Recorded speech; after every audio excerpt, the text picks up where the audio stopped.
Hello everyone, welcome to our YouTube channel Shiksha Alliance. Today we are going to start our daily current affairs session in which we will cover important news from several newspapers, PIB and various government sources. So let's begin our session. Our first topic is India managed to get many things right during COVID, says World Bank.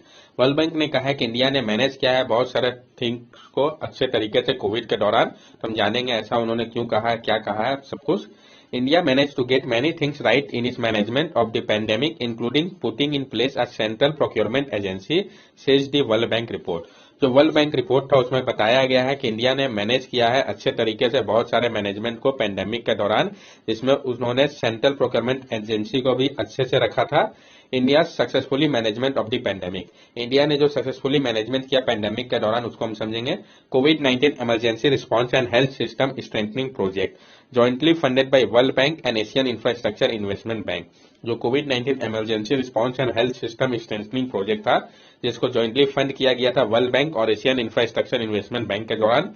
Expert panel जो है, एक expert panel रखा गया था जो develop कर रहा था स्पेसिफिकेशन को सारे ओवरऑल गॉगल्स N95 मास्क के लिए, जो सपोर्ट करेगा हेल्थ मिनिस्ट्री के लॉन्ग टर्म मार्केट डेवलपमेंट और प्रोडक्शन के लिए इमरजेंसी मेडिकल इक्विपमेंट को भारत में। प्रिवेंटिंग फ्रॉडुलेंट बिजनेस प्रैक्टिसेस, उसमें रोका गया जो फ्रॉडुलेंट बिजनेस प्रैक्टिसेस चल रहा था। Indian agency caught a company from Singapore trying to disperse million of substandard Chinese N95 masks to India in 2021 by forging a third party inspection certificate. और Indian agency ने पकड़ा था एक company को Singapore का जो कोशिश कर रहा था डिस्पैच करने का मिलियंस ऑफ सब स्टैंडर्ड चाइनीज के N95 मास्क को भारत में 2021 के दौरान फोर्स करते हुए थर्ड पार्टी इंस्पेक्शन सर्टिफिकेट को।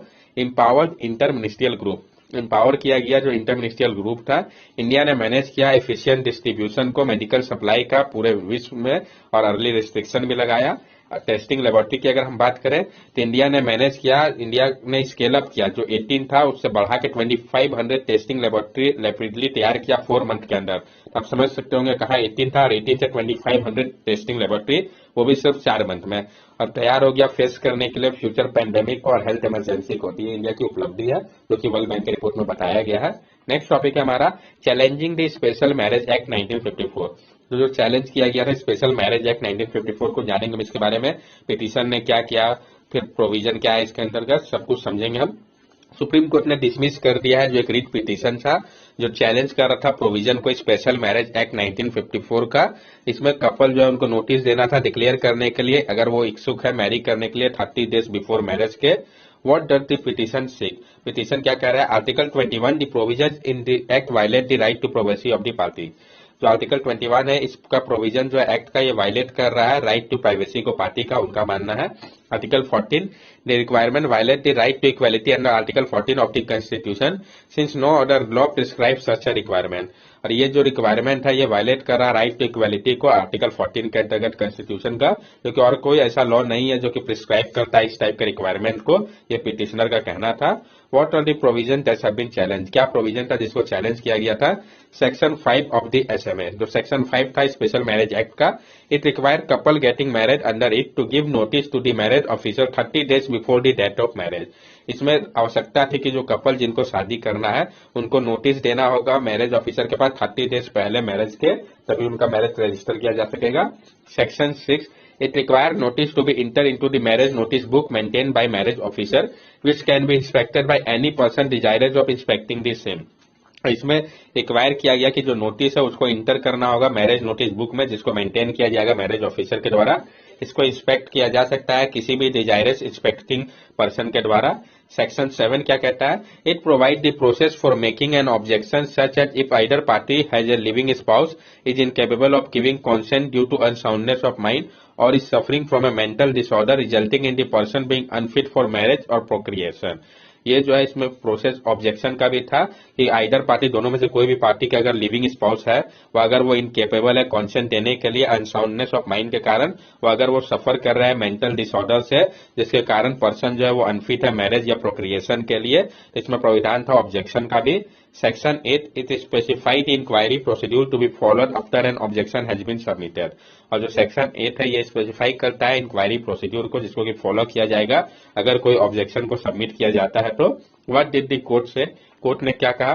Supreme court rejected A writ petition on the ground that petitioner 35-year-old Athriya Sujata was no longer an aggrieved party as she has already solemnized her marriage under SMA. जो supreme court है उन्होंने reject कर दिया writ petition को इस ground पे कि जो पिटिशनर 35-year-old अथरिया सुजाता है वो अब एग्रीव पार्टी नहीं है और वो पहले से ही सोलिमनाइज कर चुकी है अपनी मैरिज को स्पेशल मैरिज एक्ट के अंतर्गत। Rules and law in different state, जो रूल्स और लॉ है अलग अलग स्टेट में मैरिज एक्ट को लेकर हम इसको समझेंगे। Haryana government had laid down 16 prerequisites which ask couple to issue a notice in a newspaper and that such notice be sent to their parents। Haryana government में 16 प्रिस्क्राइब तैयार किया है जो कि कपल से पूछा जाएगा, इश्यू किया जाएगा एक नोटिस को न्यूज़पेपर पे और वो जो नोटिस है वो भेजा जाएगा उनके पेरेंट्स के पास। No objection certificate in certain state couple have to seek a no objection certificate from their parents, और कुछ स्टेट में कपल्स को नो ऑब्जेक्शन सर्टिफिकेट लेना पड़ता है अपने पेरेंट्स से। Maharashtra department of registration and stamp publicly share the details of couple marrying under SMA on इस वेबसाइट, और जो Maharashtra department of registration and stamp है वो पब्लिकली शेयर करता है जो डिटेल्स है कपल का जो मैरी कर रहा है स्पेशल मैरिज एक्ट के अंतर्गत उनके वेबसाइट में। लव जिहाद लॉ, जो लव जिहाद लॉ है 11 स्टेट ने पास कर दिया है एंटी कन्वर्सन लॉ को, जैसे कि उत्तर प्रदेश, मध्य प्रदेश, इन सब ने। How do this provision make couple vulnerable, किस तरीके से ये जो प्रोविजन है वो कपल को वल्नरेबल कर रहा है। Harassment by anti social element, जो हैरेसमेंट किया जा रहा है एंटी सोशल एलिमेंट के द्वारा। Public notice have been used by anti social element to harass couple getting marriage, जो पब्लिक नोटिस है उसका उपयोग किया जा रहा है एंटी सोशल एलिमेंट के द्वारा हैरेस करने के लिए कपल को जो मैरी कर रहा है।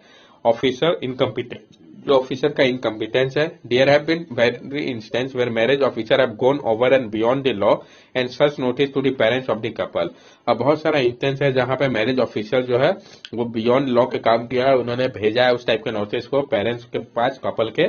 जैसे कि Muslim women in Delhi being confined to her house by her parents in March 2020, जो मुस्लिम वुमेन थे दिल्ली के उसको कन्फाइन कर दिया गया था उनके हाउस पे ही उनके पेरेंट्स के द्वारा मार्च 2020 पे, ये एक एग्जांपल है।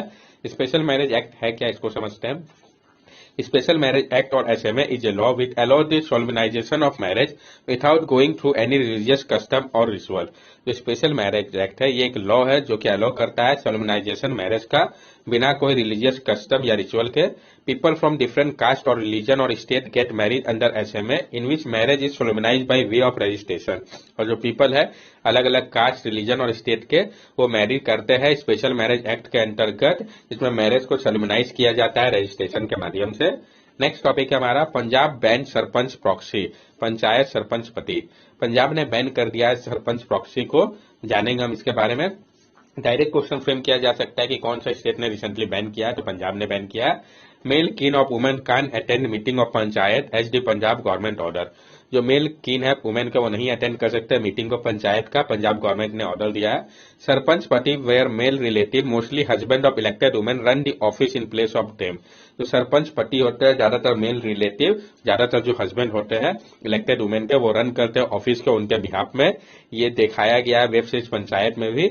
इश्यू क्या है पंचायत पति को लेके, most of the women sarpanch do not attend meeting that take place at the district block village, ज्यादातर वुमेन सरपंच जो है वो नहीं अटेंड करती है मीटिंग को जो कि आपका डिस्ट्रिक्ट ब्लॉक या विलेज लेवल पर होता है। Defeat the purpose of reservation for women in panchayat, ये डिफीट कर रहा है जो पर्पस है रिजर्वेशन का वुमेन का पंचायत में उसको, क्योंकि रिजर्वेशन वुमेन को प्रोवाइड किया गया है, अगर उनके पति अटेंड करेंगे उनके पति काम करेंगे तो ये फिर पर्पस जो मेन था उसी को डिफीट कर देगा। Study says more than 80% of women sarpanches are proxy sarpanch even today, और स्टडी में पाया गया है कि अभी भी मोर देन 80% वुमेन सरपंच जो है वो प्रॉक्सी सरपंच है। Punjab has implemented 50% reservation for women in Panchayati Raj institution, अब पंजाब ने इम्प्लीमेंट किया है 50% रिजर्वेशन वुमेन का पंचायती राज इंस्टीट्यूशन के लिए। बेनिफिट ऑफ वुमेन रिजर्वेशन इन पंचायत, क्या बेनिफिट है वुमेन रिजर्वेशन का पंचायत में।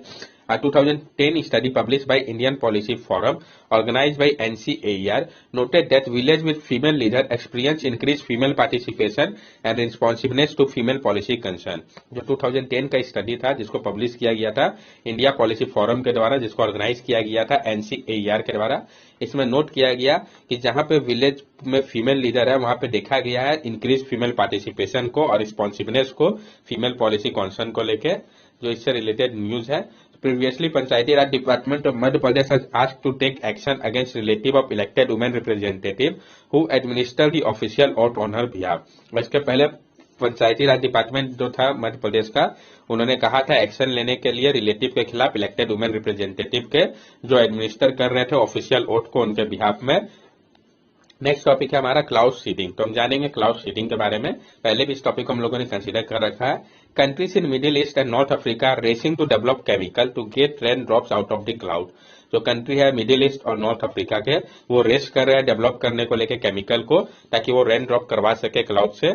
Cloud seeding is a type of weather modification that aims to change the amount of type of precipitation that falls from cloud by dispersing substance such as silver iodide, potassium iodide, and dry ice, solid carbon dioxide, and liquid propane into the air that serve as a cloud condensation or ice nuclei.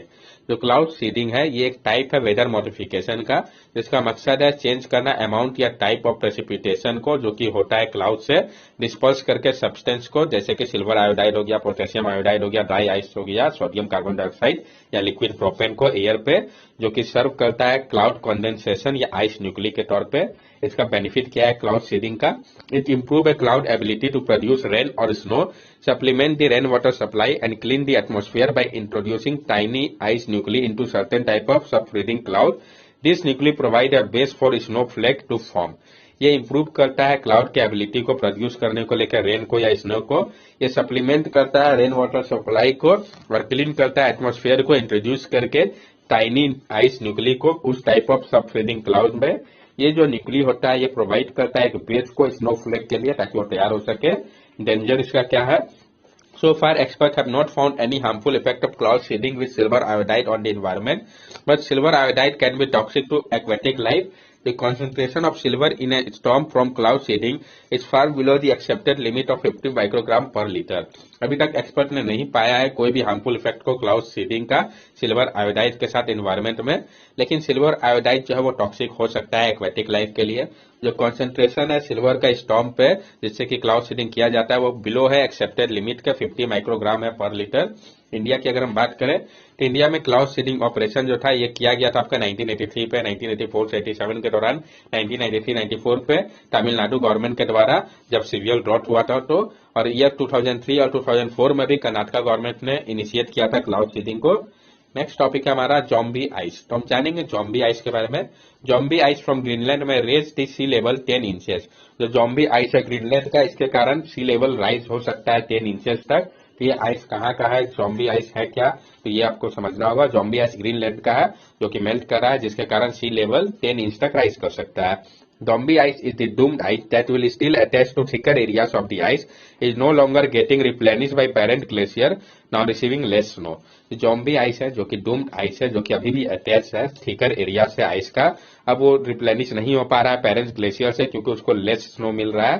बिना replenishment के ये जो Doom ice है वो melt कर रहा है climate change के कारण, और ये अनइनिविटेबल हो जाएगा सी लेवल को राइज होने से, मतलब उसको रोका नहीं जा सकेगा, सी लेवल रेज होगा ही। इसका क्या इम्पैक्ट होगा?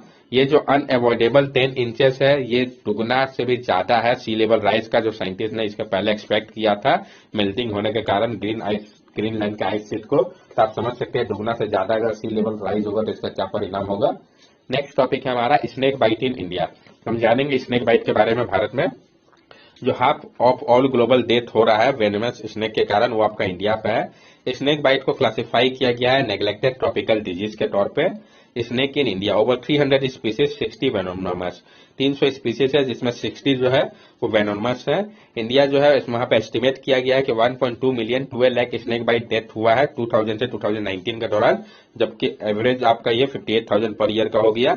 आईसीएमआर का जो नेशनल टास्क फोर्स है रिसर्च ऑन स्नेक बाइट के लिए तैयार किया गया था, इसको ध्यान में रखते हुए। नेक्स्ट टॉपिक है हमारा Delhi collection of forensic evidence is mandatory. जो दिल्ली में कलेक्शन है फॉरेंसिक एविडेंस का उसको मैंडेटरी कर दिया गया है। तो कहां पे मैंडेटरी किया गया है, क्या है ये फॉरेंसिक कलेक्शन, इसको हम समझेंगे। Delhi police has become the first police force in the country to make the collection of forensic evidence mandatory in crime punishable by more than 6 years. Delhi police जो है वो पहला पुलिस फोर्स बन गया है कंट्री का जिसने कलेक्शन जो है फॉरेंसिक एविडेंस का मैंडेटरी कर दिया है वैसे क्राइम के लिए जहां पे पनिशमेंट मोर देन 6 ईयर है। तो किस टाइप के क्राइम के लिए किस पुलिस ने मैंडेटरी कर दिया है फॉरेंसिक एविडेंस कलेक्शन को, ये इंपॉर्टेंट हो जाता है। जो फॉरेंसिक मोबाइल वैन है इसको अलॉट किया जाएगा हर एक डिस्ट्रिक्ट में, ताकि वो प्रोवाइड कर सके साइंटिफिक और फॉरेंसिक असिस्टेंट को स्पॉट में जहां पे भी जरूरत महसूस होगा। ये जो फॉरेंसिक मोबाइल वैन होंगे वो एडमिनिस्ट्रेटिव कंट्रोल में होंगे पुलिस के, लेकिन इसके इंडिपेंडेंट इंटाइटी होगा जो कि रिस्पॉन्सिबल होगा कोर्ट ऑफ लॉ के लिए। अभी हाल ही में जो रिलीज एनसीआरबी का रिपोर्ट था, नेशनल क्राइम रिकॉर्ड ब्यूरो का, इसमें देखा गया है 40% इंक्रीज हुआ है क्राइम्स में वुमेन के खिलाफ दिल्ली पे। ये हाईएस्ट है सारे मेट्रोपॉलिटन सिटी पे कंट्री का अगर हम देखें तो।